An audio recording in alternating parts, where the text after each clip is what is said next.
Dangote Group, owned by Africa's richest man, Aliko Dangote, has denied ownership of the two trucks involved in separate road accidents on Wednesday at Ozalla, Four Corner area, close to the Federal Road Safety Corps, FRSC State Command and the University of Nigeria Teaching Hospital, UNTH in Enugu State, that claimed 10 lives and injured 10 others currently receiving treatments in the hospital. The company made the denial based on the report made available by the Enugu State Command of the Nigeria Police Force that the two trucks involved in the accidents were owned by Visco Investment Global Limited and Global Investment, but videos made available online by road users and residents who witnessed the scenes of the accidents showed the name of Dangote boldly written and inscribed on the head of one of the trucks involved in the accidents. The police said the first incident occurred around 9 o'clock in the morning, claiming 6 lives, and the other took place at 3 o'clock in the afternoon,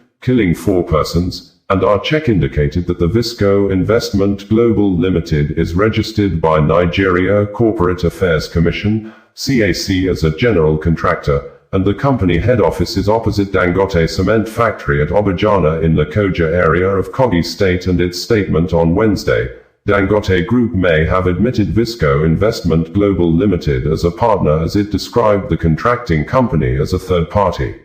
The Enugu State Police Command, in a press release on Wednesday, said the command regrets to inform the public of 2 separate but tragic fatal road accidents that occurred today, the 3rd of September 2025, along the Ozalla, Four Corner axis of the dual carriage Enugu-Port Harcourt Expressway.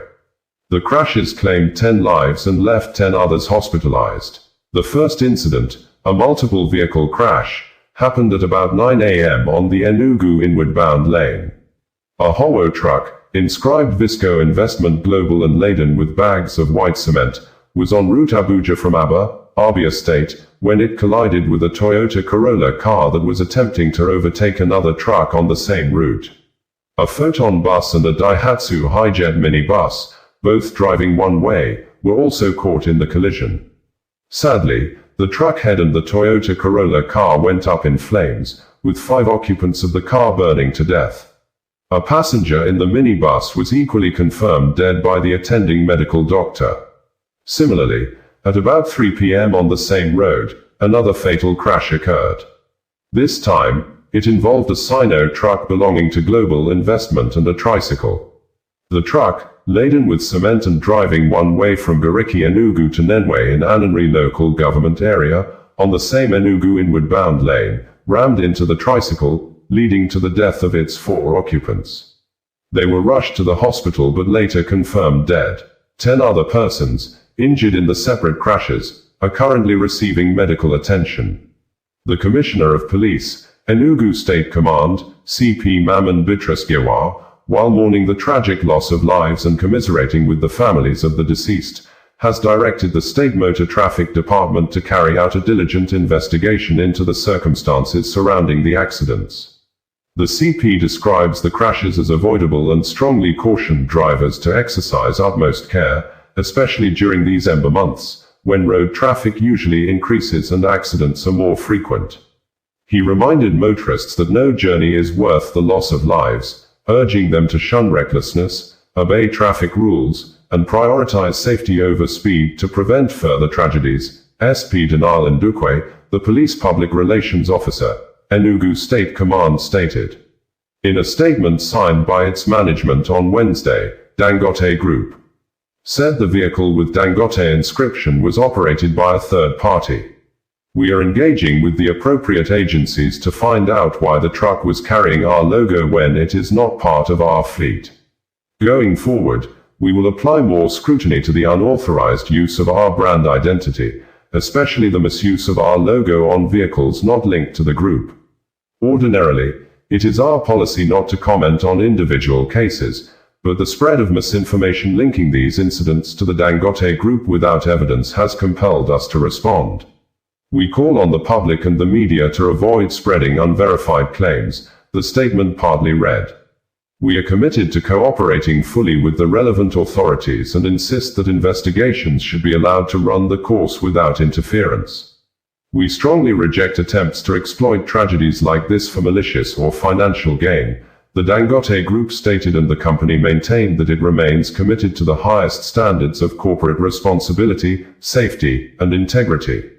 We had reported that a well-known human rights activist and a humanitarian, Martins Vincentots aka Veridakman, has apparently threatened the media, especially those he referred to as bloggers, not to use his video contents on their page, and if they do, he would report the video to the management of social media platforms like YouTube, Facebook, TikTok, among other online platforms. The video or videos were published and ensured the video or videos are brought down or removed.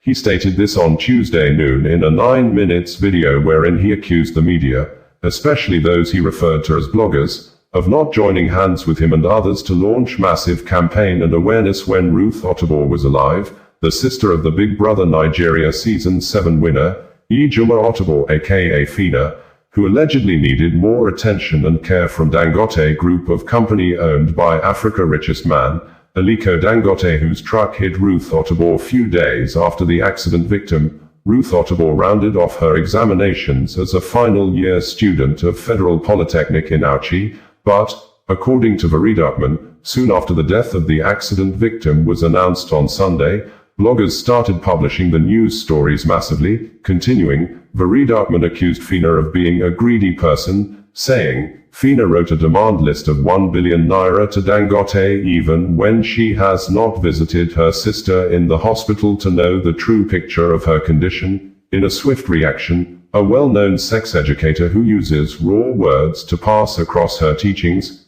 Iziagbe Ogbede aka Ekia Queen, condemned the act of Veridakman, saying it was the alleged greed of Fina that killed her sister, with Ekia Queen accusing Veridakman of being a liar who is trying to cause more pains to the bereaved Fina even when he knows her sister just died less than 48 hours ago. We had reported that the management of Dangote Group says they are saddened over the death of Ruth Ottobo, the sister of Big Brother Niger Season 7 winner, Ejima Ottobo aka Fina, saying they had concluded all arrangements and made all necessary efforts to fly the accident victim abroad for the continuation of her medical treatment, but the company was waiting for her doctors to certify her fit for air travel. The company owned by Aliko Dangote, the Africa's richest man according to Forbes, made the statement in a press release issued few minutes ago after the death of the new graduate from Federal Polytechnic in Auchi was announced by her family through their lawyer, Barrister Justice Shegun Ojano of Echo Solicitors and Advocates, saying, the graduate, who was knocked down alongside her motorcycle rider by a truck owned by Dangote Group in Auchi community earlier this month, passed on exactly 6:30 hours on Sunday. Ozalla, bringing you the news in a more digital way.